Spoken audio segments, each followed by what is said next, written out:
I wrote a letter to my husband. Then I tore it to pieces. Not out of anger, no, it wasn't fury that guided my hand, but something quieter. More final. A realization, perhaps. I no longer needed his attention to feel that I existed. My name is Eleanor. I am almost 40. A quiet wife, a devoted mother, or at least that's who I've been. But somewhere between the bustle of city living and the quiet surrender of routines, I stopped recognizing the person in the mirror. Then one day, my son Caleb, my dear, perceptive boy, suggested we leave it all behind for a while. Just the two of us. And everything changed. Mornings in the seaside town began gently, as if the world itself were stretching slowly awake. The waves whispered as they reached for the shore, and seagulls cried out over the mist, their calls weaving through the narrow streets like old songs half remembered. Eleanor rose not with an alarm, but with the light, the soft grey glow slipping through linen curtains and kissing her eyelids awake. She brewed green tea quietly in the kitchen. The scent of it mingled with the ocean breeze that pushed its way through the cracked window frames. The salt bush garden outside the cottage window was touched by the sea's breath, its leaves silvering at the edges, as if kissed by time itself. Andrew, her husband, was away again, another business trip, another city, another meeting. She had stopped counting the days he was gone, because the number no longer mattered. Caleb, her only child, had just turned 21. He ate his breakfast in silence, his eyes focused, his thoughts somewhere far off. A quiet "bye, Mom," and then he was gone, his backpack slung over one shoulder, his steps fading down the path. And so once again, she was alone. Alone in the stillness of the white house by the sea. Alone with the quiet hum of time. Eleanor had once believed this life was peaceful. But now, peace felt like something else, something empty. A stillness that echoed. She wasn't unhappy, not exactly. She wasn't angry. But she had begun to feel as though she were passing through her own life like a ghost. A shadow gliding softly through each room, cleaning, preparing, waiting, then vanishing into the very corners she had once made her own. She sat on the porch. The wind tousled her hair, and the ocean stretched endlessly before her, where horizon met mist like two forgotten lovers embracing in secret. Her gaze no longer searched. It merely observed. Out of habit. Out of routine. There was a time, years ago, when she had dreamed of opening a small tea shop on the corner. A quiet space where women like her could gather, laugh, cry, speak freely, or simply sit in silence without explanation. But life, she had learned, is skilled at tucking away dreams. Fold them small enough, and eventually, even you forget where you put them. Lately, she had begun to wonder, has anyone ever truly seen me? Not as Andrew's wife. Not as Caleb's mother. But me. Eleanor. The woman who once scribbled poetry in notebooks she never showed anyone. The girl who could identify flowers by their scent alone. The soul who used to cry at the beauty of film scores and blush while reading tragic novels in parks. She was still there, somewhere beneath the layers. She just hadn't heard her voice in a long, long time. Just then, Caleb stepped out onto the porch. His presence didn't startle her. It settled around her, like a warm blanket she hadn't realized she needed. "Mom," he said gently, taking the seat beside her, "I've got 3 days off next week. How about we go somewhere? Just the two of us." She looked at him. There was something in his eyes, steadfast, kind, and unhurried, that gave her pause. "Do you have somewhere in mind?" she asked.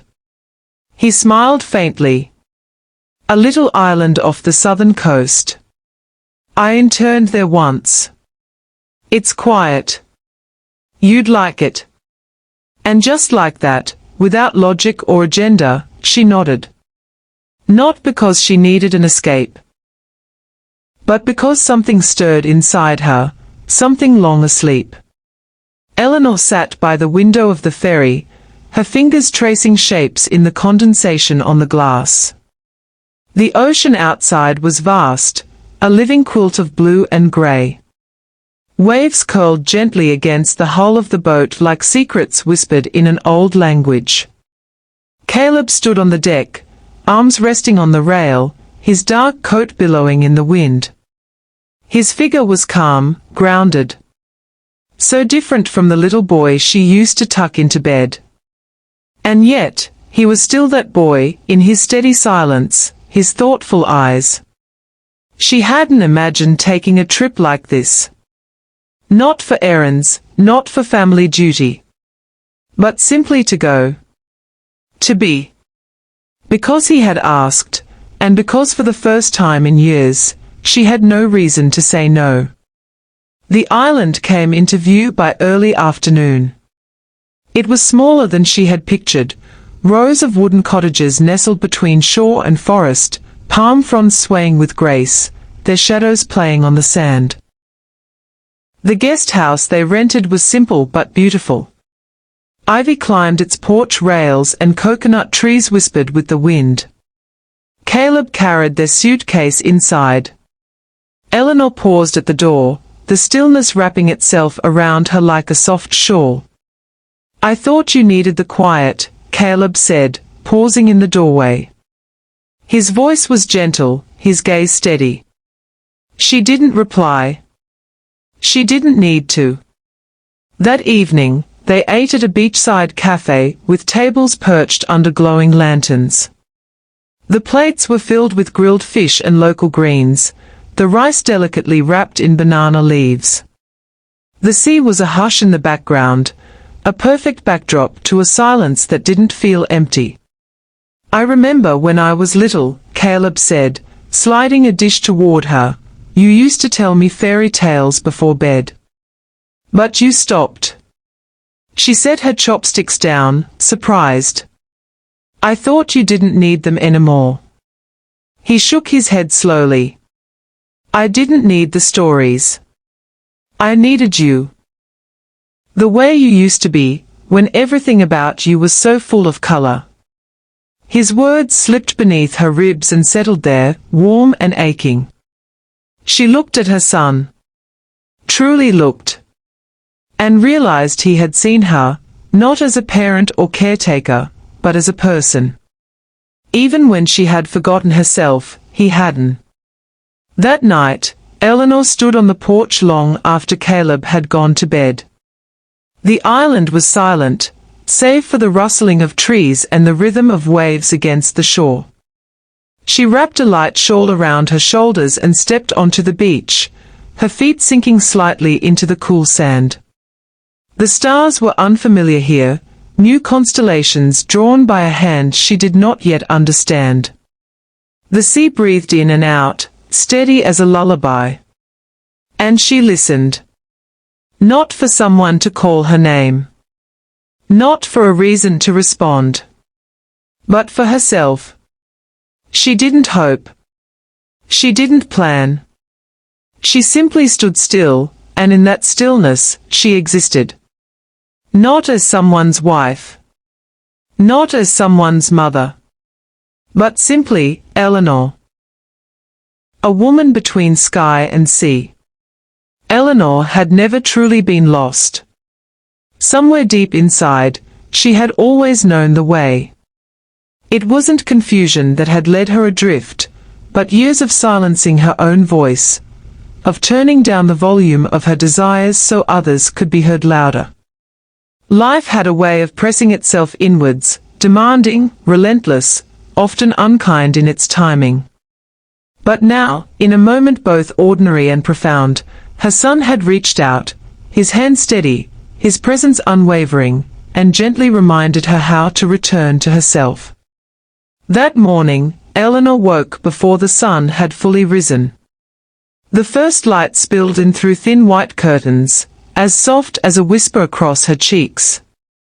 She lay in a small wooden room, not unfamiliar yet not quite hers, and listened to the distant clinking of shells tossed together by the tide.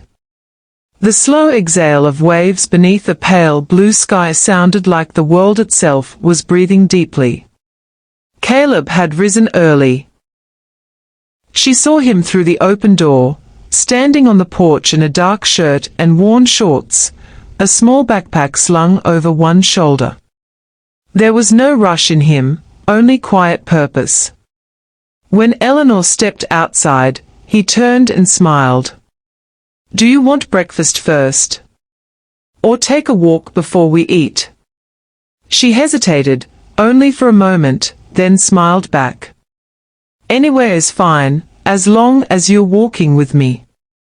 They started down a narrow trail edged by casuarinia trees, tall and graceful, their leaves catching threads of sunlight that danced in the air. The path beneath their feet was soft with damp earth and fallen leaves. Insects hummed around them, a natural orchestra that filled the quiet, but didn't overwhelm it. With each step, Eleanor felt time folding backward, not in a way that made her want to escape the present, but as if she were gently gathering forgotten parts of herself. Caleb matched her pace, not hurrying, not distracted. He didn't wear earbuds, didn't check his phone. He was just there, entirely there. Every so often, he tilted his head and asked softly, "Are you tired, Mom?" Or, he would push a branch aside without a word, letting her pass as if instinctively protecting the space around her. It had been years since Eleanor had felt accompanied, not just followed. "When did you learn to be this gentle?" she asked, her voice a mixture of teasing and genuine wonder. Caleb didn't answer right away. His eyes remained on the trail. "Probably, when I noticed you'd been quiet for too long." The words were simple, but they rang inside her like a church bell echoing down the long hallways of her memory. She paused, catching her breath more from emotion than from walking. They reached a clearing where sunlight filtered through the trees in soft golden shafts. Caleb sat on a fallen log and gently patted the space beside him. Eleanor lowered herself slowly. Her shoes were muddy, her hair clung to her damp forehead, but for the first time in a while, she felt entirely real, tangible, whole. "Did you know," she began, her voice softer now, "I once wanted to study contemporary dance." Caleb turned to her, eyes wide, as though she had just unearthed some hidden treasure. "Really?" She nodded, watching the light shift through the branches. "Back when I was in college. But then I met your father. Then you came along. Then we moved, and the years, they just went by." Caleb didn't respond immediately. But something in his gaze shifted. His eyes held her story the way hands hold fragile things, carefully, reverently. "You could still learn," he said gently. "Not to perform. Just to feel yourself moving again." Eleanor turned to look at her son, surprised by how much she still had to learn from him. There, under the open sky, amidst trees and the rustle of leaves, she realized something unexpected. It wouldn't be some young or distant teacher who would wake her from years of muted living. It would be him. The boy who once grasped her finger when he took his first steps, now quietly guiding her through the undergrowth of memory and grief. For the first time in a long while, Eleanor smiled, a smile not worn for others, not shaped by politeness or habit, but for herself. The woman who was slowly remembering how to live again, not merely survive. The afternoon on the island was as still as a blank page. The sun dipped toward the horizon, casting warm amber hues over the porch, the treetops, even the silver strands in Eleanor's hair, as she sat on the rattan chair outside the cabin. Caleb swept dry leaves from the wooden floorboards, his motions calm, measured. He said nothing. The swish of the broom seemed to speak its own quiet language. Eleanor watched him from her seat, her heart tightening slightly. She was remembering another afternoon, from over a decade ago. The light had been just as golden. The porch had been just as small. But back then, Caleb was barely walking. And she had been distracted, fielding yet another phone call from Andrew, her then-husband, who was always calling from the office, asking if she could handle just one more thing. She had told herself it was all fine, that she could handle anything. That it was just part of being a mother. But as the years went by, she had learned that silence, too, could be loud. It was in the moments she postponed affection, in the way she set down the half-filled plate at dinner, in the conversations she only half heard. "What are you thinking about?" Caleb's voice broke through her reverie. She turned, startled. Then gave him a small, weary smile. "I'm thinking about the things I missed. Probably more than I ever let myself admit." He sat beside her, passing a warm cup of ginger tea into her hands.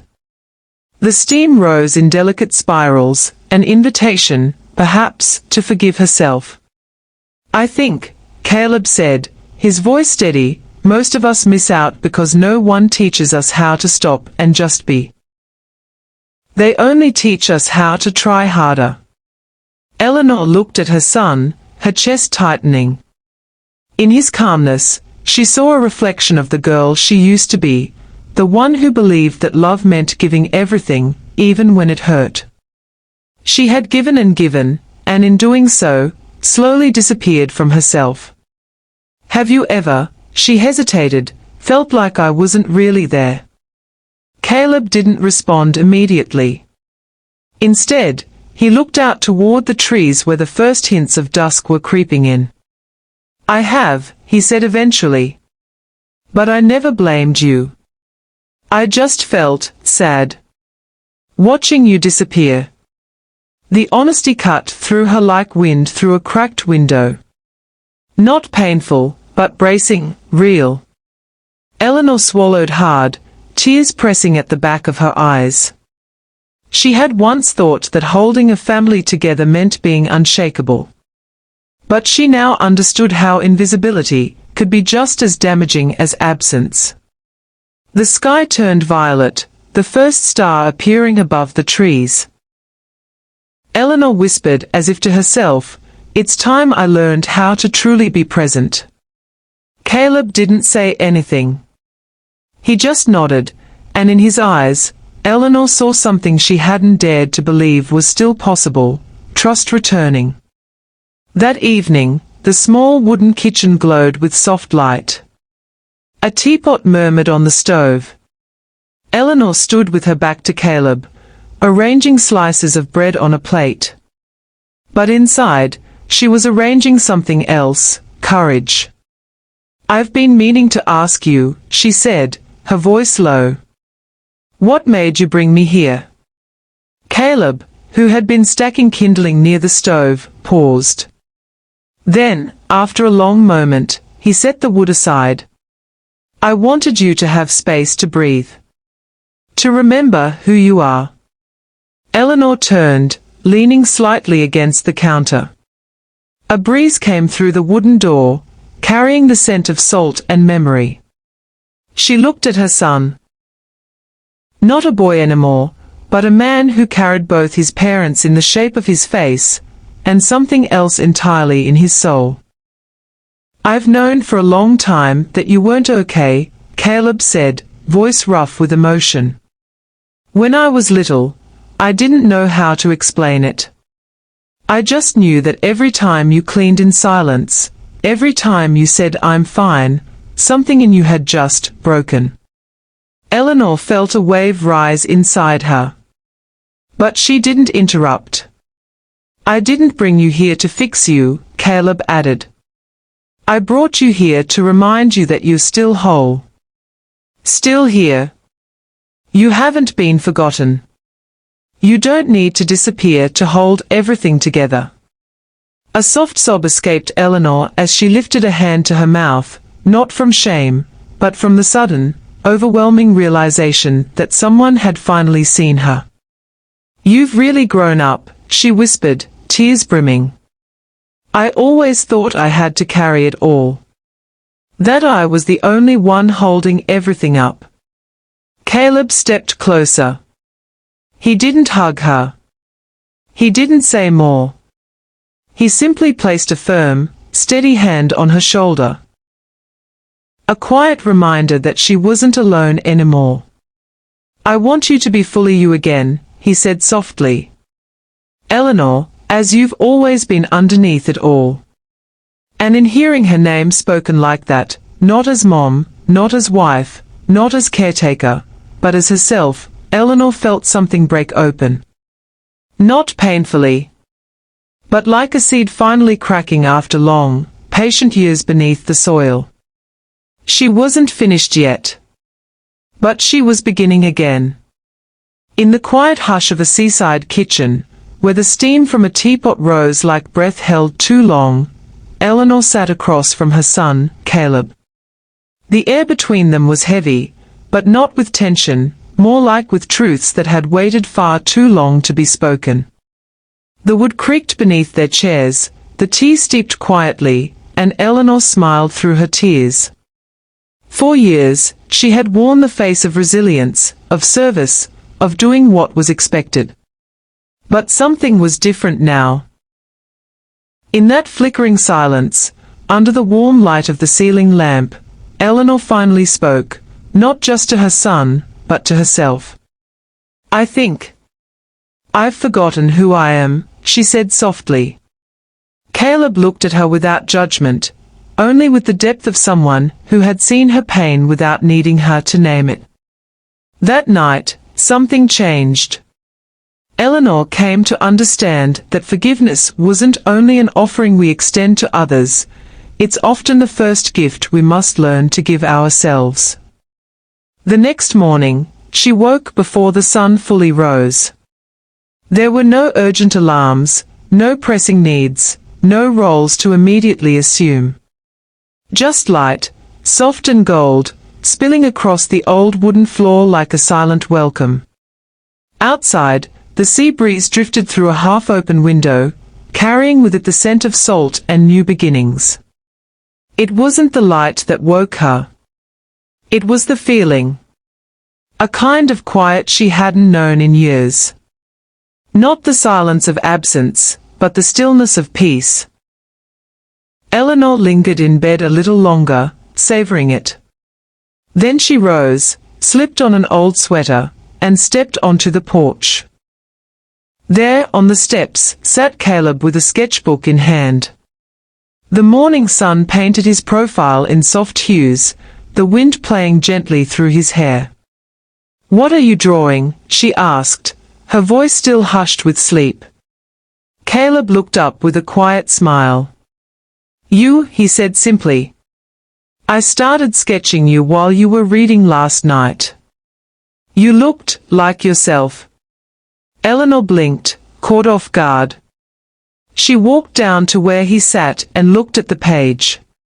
The drawing was incomplete, but the image of a woman, worn but whole, was unmistakably her. Eyes thoughtful, lips faintly curved, hair softly unkempt.